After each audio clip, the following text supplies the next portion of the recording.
कल पवई में रोहित आर्या ने जिन लोगों को हॉस्टेज रखा था उन्हें बचाने का काम अगर किसी ने किया है तो वो है रोहन आहेर। रोहन आहेर हमारे साथ है जो रोहित आर्या के साथ इस प्रोजेक्ट पर काम कर रहे थे, लेकिन लास्ट मोमेंट तक उन्हें नहीं पता था कि रोहित आर्या के जहन में क्या चल रहा है, उनके दिमाग में क्या चल रहा है। रोहन आहेर फर्स्ट आई विटनेस भी है और इस सारे वाकया के वो सिर्फ आई विटनेस ही नहीं लेकिन उन हॉस्टेजेस को बचाने में सबसे अहम भूमिका जो है रोहन आहेर ने किस तरह से निभाई है, हम उन्हीं से जानने की कोशिश करेंगे। सबसे पहले तो पूरा वाकया बताइए कि किस वजह से उन बच्चों को यहाँ पर बुलाया गया था और किस तरह की फिल्म शूटिंग या ऑडिशन या जो कुछ भी आप करने वाले थे वो प्रोजेक्ट क्या था। ये लेट्स चेंज 4 नाम से प्रोजेक्ट हमको बताया गया। इससे पहले लेट्स चेंज 1, लेट्स चेंज 2 हम लोगों ने किया था रोहित के साथ ही। तो लेट्स चेंज 1 वॉज स्टार्टेड लेकिन जो अपने देवेंद्र फडणवीस साहब है मुख्यमंत्री, वर्षा बंगलो पे हम लोगों ने उसका इनॉग्रेशन किया और उसके बाद हम लोग किया था? ये 2013-14 के आसपास वो टाइम पे कुछ क्या था, ईयर समथिंग वही चल रहा था। तो उस टाइम पे वो सब चीजें स्टार्ट हो गई थी। तो हमारा एक रिलेशन मतलब प्रोफेशनल रिलेशन एक लंबे दौर से चल रहा था, मेरा और मेरी टीम का, सब लोगों का भी। उसके बाद उन्हीं का सेकंड पार्ट भी आ गया तो उसके साथ भी तभी भी हम लोगों ने काम किया। थर्ड पार्ट में मैं नहीं था, थर्ड पार्ट में कमर्शियल डिस्प्यूट्स की वजह से मैं उनसे अलग हो गया था। फोर्थ पार्ट में उन्होंने कमर्शियल डिस्प्यूट्स सारे क्लियर आउट करेंगे ऐसा बोल के मुझे उन्होंने हायर कर दिया था पूरे प्रोजेक्ट के लिए। फिर उसके बाद कब आप संपर्क में आए और इस प्रोजेक्ट पर कब से काम कर रहे थे? ये प्रोजेक्ट पे मैं पिछले 1-1.5 महीने से 2-3 महीने से 2-3 महीने पहले कॉल आया था कि प्रोजेक्ट करना है, अच्छा प्रोजेक्ट है, तेरा पुराना चीज है वो भी क्लियर हो जाएगी और अच्छा काम करेंगे ऐसा वैसा सब बोल के। लेकिन जब तक कमर्शियल डिस्कस नहीं होता हम प्रोफेशनल से हम लोग कभी स्टार्ट नहीं करते काम। तो उन्होंने जब बोला कि पहले ऑडिशन प्रोसेस करेंगे और उसके बाद में फिल्म के टाइम पे दिसंबर या फिर मार्च में फिल्म करेंगे हम लोग। तो हम लोग कोई भी प्रोजेक्ट स्टार्ट करने से पहले हम लोग स्क्रिप्ट मांगते हैं। स्क्रिप्ट मांगा तो उन्होंने बोला कि स्क्रिप्ट अभी भी चल रहा है तो हम लोग सिर्फ ऑडिशनिंग प्रोसेस कंप्लीट करेंगे। तो मैंने उनको पूछा भी था कि ऑडिशंस के लिए बच्चे वगैरह के लिए कोऑर्डिनेशन करना है या किसी के, तो उन्होंने बोला नहीं किसी को कोऑर्डिनेशन नहीं करना है। उनका जो स्वच्छता मॉनिटर प्रोजेक्ट चल रहा था जो एकनाथ शिंदे साहब ने लॉन्च किया था उनके साथ, अभी लॉन्च किया, हम लोगों ने फोटोग्राफ्स और वो सब देखे थे, न्यूज में भी आया था बहुत सारी चीजें। तो उन्होंने बोला कि उसके वजह से उनके स्कूल तो बच्चे उनके वो खुद अरेंज करेंगे। तो उन्होंने सारे ऑडिशंस के मैसेजेस और वो सारी चीजें वो खुद उन्होंने ही प्रोसेस कंप्लीट किया था। बच्चों को संपर्क करने का काम या पूरा सेटअप करने का काम आपका क्या रोल था उसमें? मेरा रोल एज ए टीचर था। टीचर भी बोल सकते हैं और प्रोडक्शन कंट्रोलर भी बोल सकते हैं। मतलब एक टीम रहता है कि कैमरा एडजस्ट करना है, लाइट मंगाना है, खाना मंगाना है, टेंट लगाना है, इक्विपमेंट क्या क्या लगेगा, ये सब चीज़ों का जिम्मेदारी मेरा था। और स्टूडियो भी हायर उन्होंने ही किया था, उनका ही कांटेक्ट था। उन्होंने कहाँ से कांटेक्ट किया, जस्ट डायल से समथिंग उन्होंने कांटेक्ट किया था, तो उन्हीं का था वो सब। क्या कहकर उन बच्चों को और उनके माँ बाप को वहाँ पर बुलाया गया था? अभी क्या कहकर तो ये नहीं मालूम, लेकिन जितना मैं जानता हूँ कि अभी 4 दिन से बच्चे लोग मेरे साथ थे, सब लोग थे। तो ओवरऑल यही था कि उनको यही मालूम था कि फिल्म है और उसका ऑडिशन का प्रोसेस चल रहा है और वर्कशॉप होगा और ट्रायल शूट होगा। और यही इन्फॉर्मेशन हमारे पास भी थी, सब लोगों के पास, कि पहले ऑडिशन होगा, वर्कशॉप होगा और ट्रायल शूट होगा। तो 29 को ही एक्चुअली ये सब चीज़ें खत्म हो गई थी। मैंने बच्चों का जो शेड्यूल बनाया था उस शेड्यूल के हिसाब से सब कुछ खत्म हो गया था, लेकिन उन्होंने बोला कि कल भी एक्सटेंड करेंगे और ये कल एक्सटेंड करने की जगह पे ये सब एक्सटेंड कर दिया था उन्होंने। लेकिन आरए स्टूडियो में कल जो कुछ वाकया हुआ, सुबह से लेकर जब तक आपको पता चला कि ये कुछ तो गलत हो रहा है, विस्तार में बताइए रोहन, क्योंकि वो सबसे अहम बात है। कल का तो क्या है, कल जनरल शेड्यूल था 9:30 बजे का, मुझे थोड़ा सा लेट हो गया पहुंचने के, 10 साढ़े 10 बजे जब मैं पहुंचा तो हमारा जो स्पॉट बॉय था वो दरवाजे पे ही खड़ा था। उसको ऑलरेडी रोहित ने बता के रखा हुआ था कि जब तक कोई भी आए, रोहन भी आए तो किसी को भी आएगा तो उसको अंदर नहीं आने देने का। मैंने बोला क्यों, तो उसने बोला कि वो ऊपर प्रैक्टिस कर रहे हैं बच्चों लोगों के साथ। मतलब हाँ ठीक है, वो तो जनरल चीज़ है, अभी डायरेक्टर है तो प्रैक्टिस करेगा, ऐसा वैसा सब चल रहा था। उसके बाद उन्होंने बोला कि डोर बंद करने का लॉक वाला सीन ले लेंगे, एक ट्रायल वो भी ले लेंगे, तो वो लिया। उसके बाद उन्होंने बोला कि 1-2 घंटा अपन इन लोगों को पूरा प्रॉपर ट्रेन करेंगे कि ऐसी सिचुएशन में क्या करना है, कैसे शॉट देना है, क्या करना है, ऐसा सब।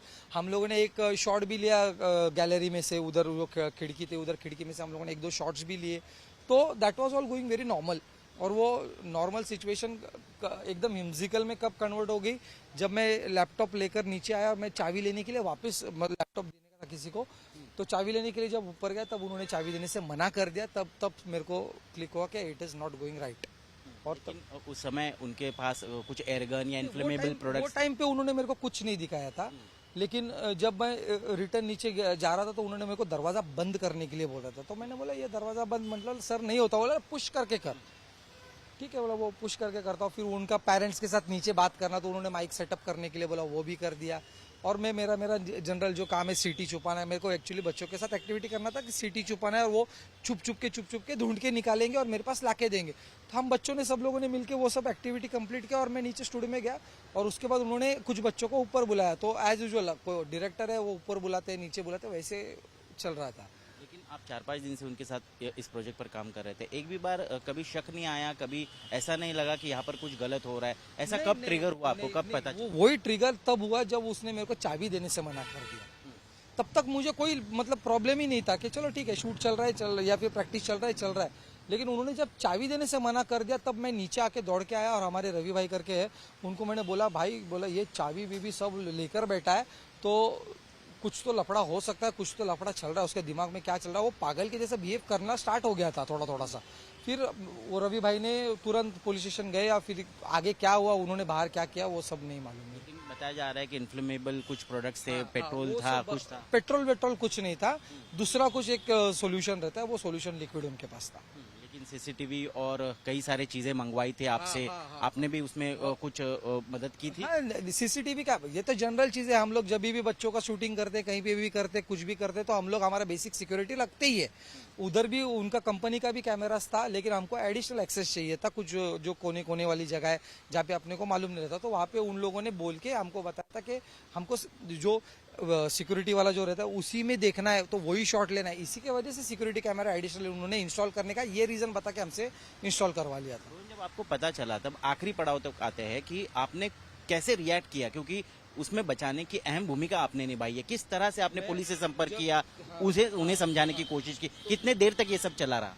कितना देर चला मैंने टाइम काउंट नहीं रखा है। जैसे मेरे को नीचे आया, मैं नीचे आने के बाद पुलिस ने ऑलरेडी एक ऐसा छोटा सा एंगल का ऐसा बेंड करके मेरे से बात करना स्टार्ट कर दिया था। उन्होंने मेरे को बोला था कि मैं पीछे से हम लोग आ रहे, यू बी रेडी। तो मैंने को उन लोगों को अंदर घुसने के हिसाब से मैंने पहले ही जो बाहर का जो बड़ा ग्लास डोर था वो मैंने हथौड़े से तोड़ डाला। वो तोड़ते समय मेरे को लग भी गया और वो तोड़ा ओड़ा, और फिर मैं उसने जैसे मैंने तोड़ा उसने पेपर स्प्रे ये किया, तो वो पेपर स्प्रे के प्रेशर की वजह से मैं नीचे गिर गया, पूरा नीचे गिर गया। फिर उन्होंने पुलिस ने वही वापस वो कॉर्नर में से मेरे हाथ में रुमाल दे के मेरा खून वून रोकने की कोशिश की। खून तो रुका नहीं, पर वो बहुत देर तक वैसे। फिर मैं वैसे उठा और उन्होंने बोल दिया कि हम लोग पीछे से घुस रहे। तो फिर मैंने वैसे ऊपर भागा। फिर मैंने बोला ये पीछे से घुसे तो उधर कुछ होना नहीं चाहिए, बच्चे लोग उधर है। तो वैसे मैं बच्चे लोगों को लेकर नीचे भागा और बच्चे लोगों को बोल दिया कि अंदर से स्टूडियो लॉक करके रखो, जब तक मैं आवाज़ नहीं दूंगा तब तक खोलना नहीं। और फिर तब तक एकदम राइट टाइम पे पुलिस आ गई और उन्होंने वो सब चीज़ें ये कर दिया। लेकिन आपको जब पता चला कुछ गलत हो रहा है, आपने बातचीत करने की, समझाने की कोशिश की, कन्विंस करने की किया कोशिश। क्या कहना था? उनका कहना था कि उनको वो दीपक कौन है, उनसे दीपक सर जो एजुकेशन मिनिस्टर। हाँ एक्स एजुकेशन मिनिस्टर, तो उनसे बात करना है।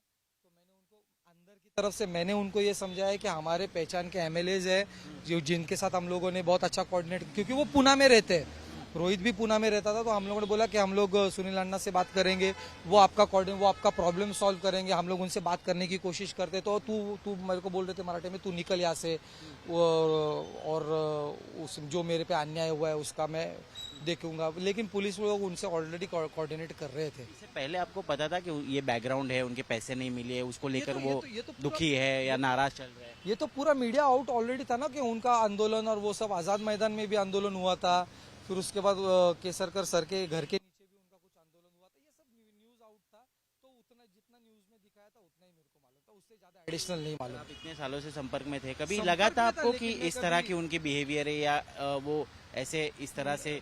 नहीं, अब कल तक ऐसा नहीं लगा। अगर मेरे को पहले पता रहता ऐसे कुछ रिएक्ट करने वाला रहता तो डेफिनेटली मैं बच्चों की जान ये होने ही नहीं देता, मैं इस लेवल पे पहुंचने ही नहीं देता।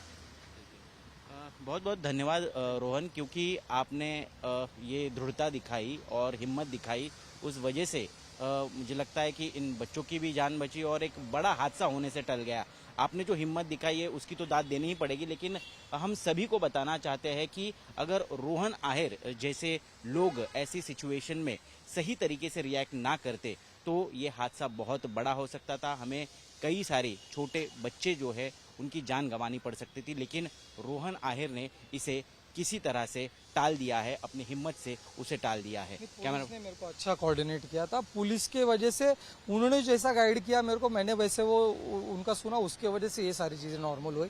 हाँ ठीक है, मैंने तो किया वो, लेकिन it was all police efforts कि उन्होंने मेरे को ये किया था, गाइड किया था प्रॉपर। धन्यवाद। तो आगे की जांच पड़ताल शुरू है, उन्हें पुलिस बुला भी रही है, वो आगे की स्टेटमेंट भी देने वाले हैं।